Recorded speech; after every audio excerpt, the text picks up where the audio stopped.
خواتین و حضرات، ہم آج کی ویڈیو کے ساتھ آپ کی خدمت میں پیش ہیں اور ہم آپ کو خوش آمدید کہتے ہیں۔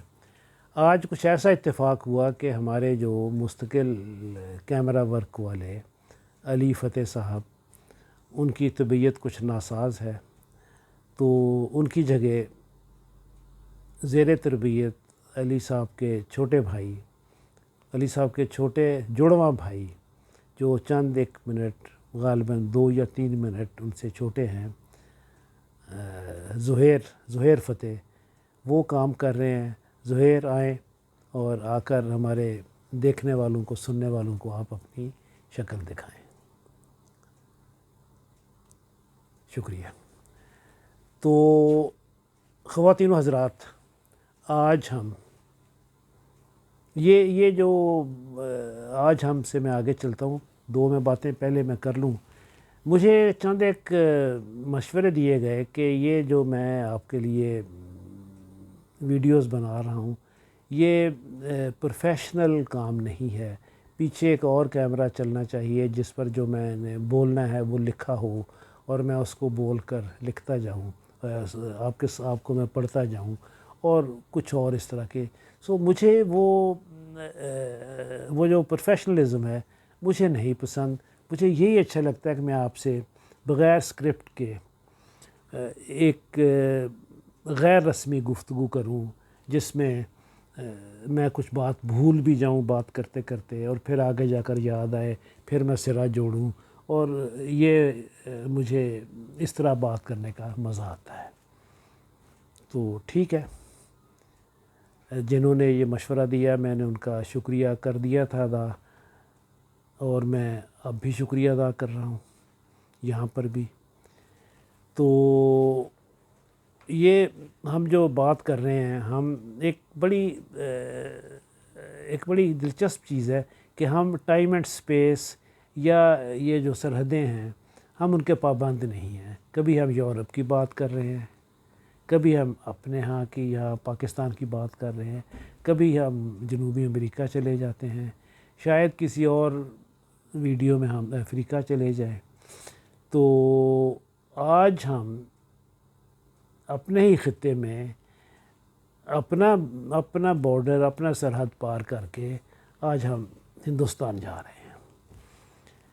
ہندوستان کے صوبہ بہار کا ایک شہر ہے جو نیپال سے تقریباً 40-45 کلومیٹر کے فاصلے پر ہے۔ اس کا نام مجھے تھوڑا سا پرونونس کرنا نہیں آتا تھا۔ پھر جو آج کے میرے موضوع ہیں، میں نے ان سے رابطہ کیا، ان سے میں نے پوچھا کہ آپ کا نام کیسے پرونونس ہوگا، انہوں نے مجھے بتایا۔ پھر میں نے پوچھا، وہ ضلع ہے ارریہ۔ ضلع ارریہ کے افسانہ نگار اور ماہر تعلیم رفیع حیدر انجم صاحب، رفیع حیدر انجم صاحب کا افسانوں کا یہ مجموعہ شاید نہیں، جو فکشن گیلری لاہور سے ورلڈ وائڈ بکس نے چھاپا۔ قدرتی بات ہے، پہلے یہ ہندوستان میں چھپا۔ ابھی جب انہوں نے اپنے ضلع کے بارے میں بتایا اور ایک مشہور وہاں کے جو ہندی کے لکھنے والے ہیں ان کا ذکر کیا، تو مجھے فوراً 2-3 چیزیں اسٹرائک کی۔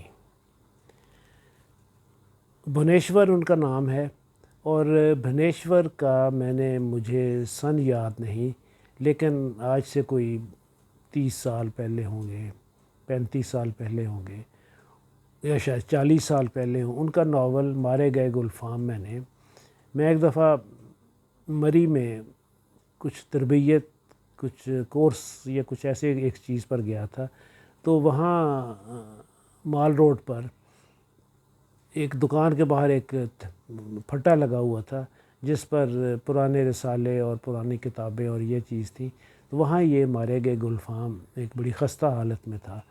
وہ مجھے کافی سستا ملا اور میں نے خرید لیا اور میں نے اسے پڑھا اور میں تو پڑھ کر بہت متاثر ہوا. مجھے بڑا لطف آیا بہت ساری چیزوں کا. پھر اس کے چند سال بعد مجھے ایک فلم دیکھنے کا اتفاق ہوا. وہ فلم میں نے اس لیے دیکھی، اگر اس کی کاسٹ کوئی اور ہوتی تو شاید نہ میں اس کو دیکھتا. اس کی کاسٹ اور اس کے جو ڈائریکٹر اور اس کے میوزک ڈائریکٹر وہ میرے پسندیدہ لوگ تھے. وحیدہ رحمان، راج کپور، شنکر جے کشن، شیلیندر، حسرت جے پوری. اور فلم کا نام تھا تیسری قسم. ابھی مجھے نہیں پتا کہ یہ مارے گئے گلفام پر بنائی گئی ہے. اس میں گانا بھی ہے لتا کا گایا ہوا، وحیدہ رحمان پر مارے گئے گلفام. تو وہ فلم جب میں نے دیکھنا شروع کی تو مجھے وہ ناول بھی آہستہ آہستہ یاد آتا گیا. کیا فلم تھی. میں نے اپنے بہت سارے جاننے والوں کو کہا کہ وہ فلم ضرور دیکھیں اور زیادہ تر نے دیکھی. خیر، اور پھر بھنیشور کا میں نے کسی سے پوچھا کہ بھئی بھنیشور وہی ہے جس کا افسانہ کسی رسالے میں غالباً اجمل کمال کے آج میں جس کا ترجمہ جو چھپا تھا بھیڑیے. خیر پھر وہ کنفرم کیا تو وہ انہی کا لکھا ہوا تھا. اور بھنیشور صاحب کے شہر کے رفیع حیدر انجم بھی رہائشی ہیں. کسی مشہور آدمی کے جو کہ آپ کے میدان کے ساتھ وابستہ ہے، جس طرح گجرانوالے میں کے ساتھ چند ایک فکشن نگار وابستہ ہیں، مطلب یہاں کے وہ تھے. امرتا پریتم یہاں کی تھیں، کرشن چندر یہاں کے تھے، چند ایک اور لوگ. ہم لوگوں کو جو فکشن لکھتے ہیں ہمیں اس کی خوشی بھی ہوتی ہے اور ہمیں اس پر تھوڑا سا فخر بھی ہوتا ہے کہ وہ لوگ بھی یہاں کے ہیں تو ہم بھی یہاں کے ہیں. یہ ایک ہوتا ہے. رفیع حیدر انجم صاحب کے ساتھ میری واقفیت بس ایسے ہی یہ فیس بک پر ہو جاتی ہے. میرے ایک جاننے والے ہیں، بہت میرے قریبی ہیں، بڑا ان کے ساتھ میرا عزت اور احترام اور اس کا رشتہ ہے. تو رفیع حیدر انجم صاحب کہ ان کے ساتھ بڑے اچھے مراسم ہیں. ان کا افسانوں کا مجموعہ آیا اور ہم نے طے کیا کہ یہ افسانے ہم کسی طرح سے میرے اور ان کے افسانے کسی طرح سے ہم ہندوستان بھیجیں. چنانچہ ہم نے چند ایک لوگوں کو دبئی کے راستے سے چند کتابیں وہاں بھجوائیں. ان میں رفیع حیدر انجم صاحب بھی تھے اور غیر متوقع طور پر چند دنوں کے بعد میری کتاب پر انہوں نے دیواروں کے راز پر ایک بڑا اچھا تبصرہ بھی فرمایا. تو ابھی جو میں بات کر رہا ہوں یہ یقین کیجئے کہ یہ یقیناً ان کے تبصرے کے جواب میں نہیں ہے. اس بات کو بھی میرا خیال سال سے زیادہ ہو گیا، ورنہ میں اس کتاب پر بات فیس بک پر بھی ایک پوسٹ لگا کر بھی کر سکتا تھا.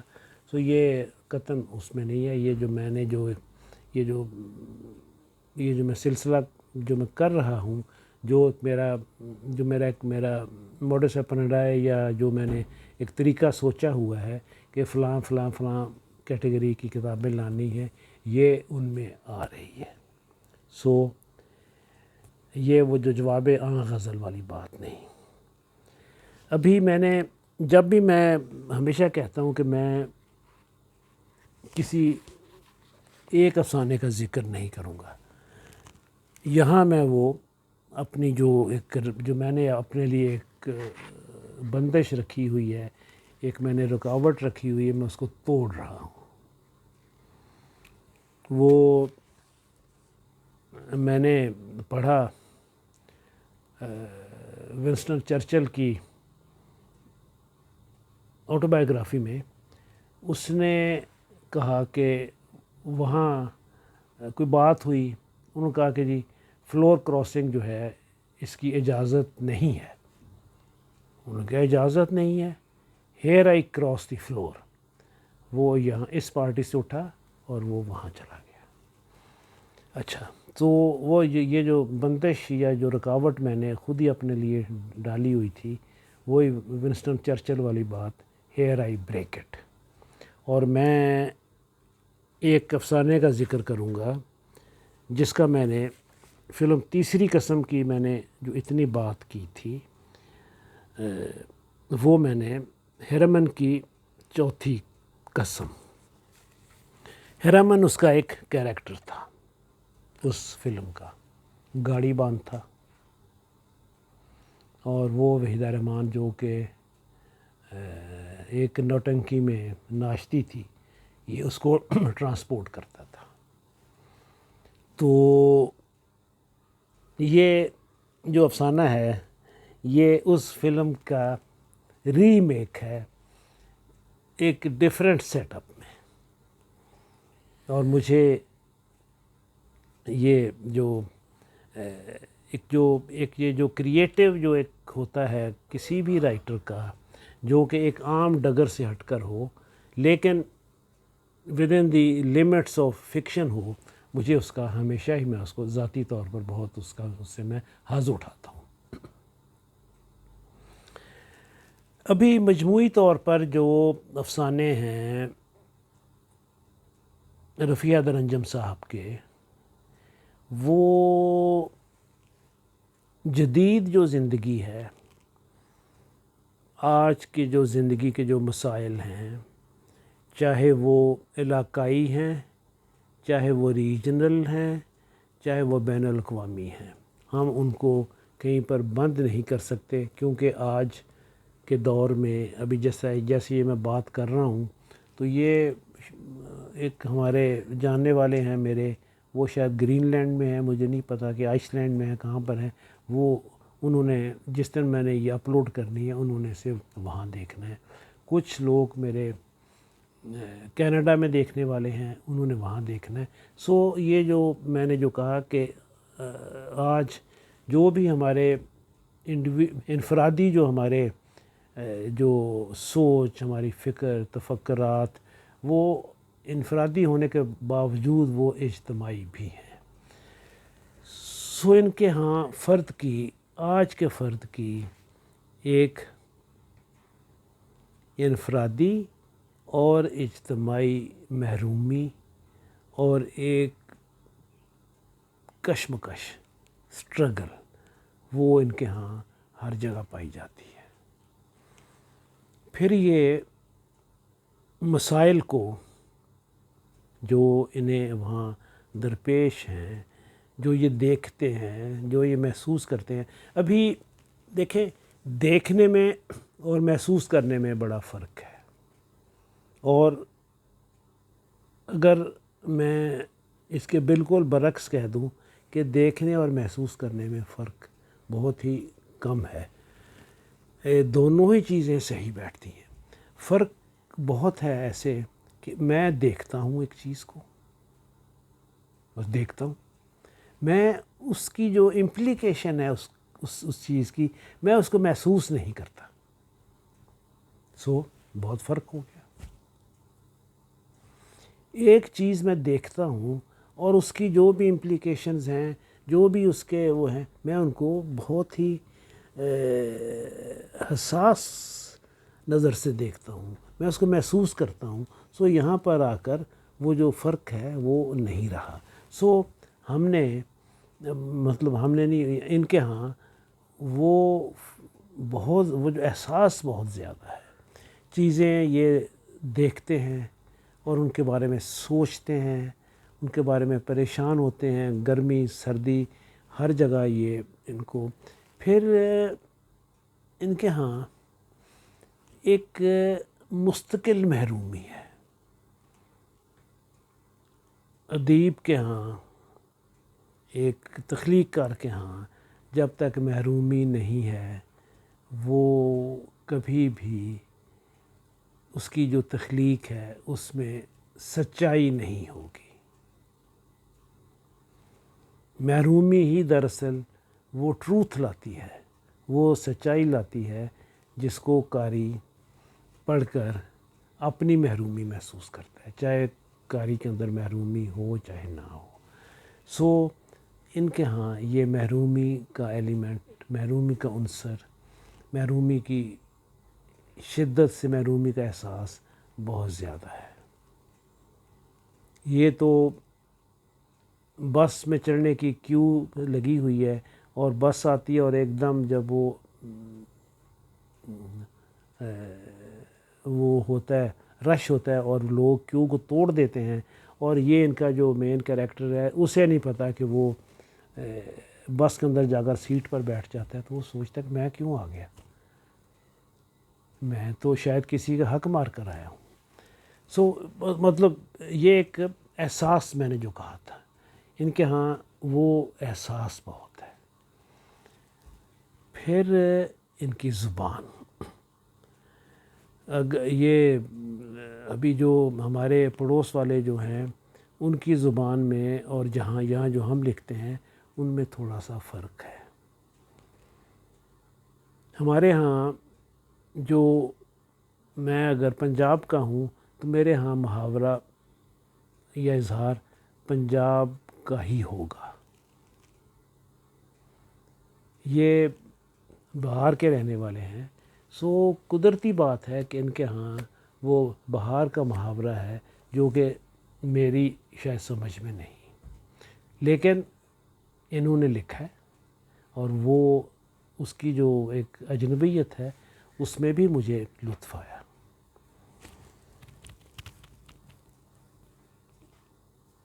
پھر یہ اختصار میں ان کے ہاں خوبصورتی ہے۔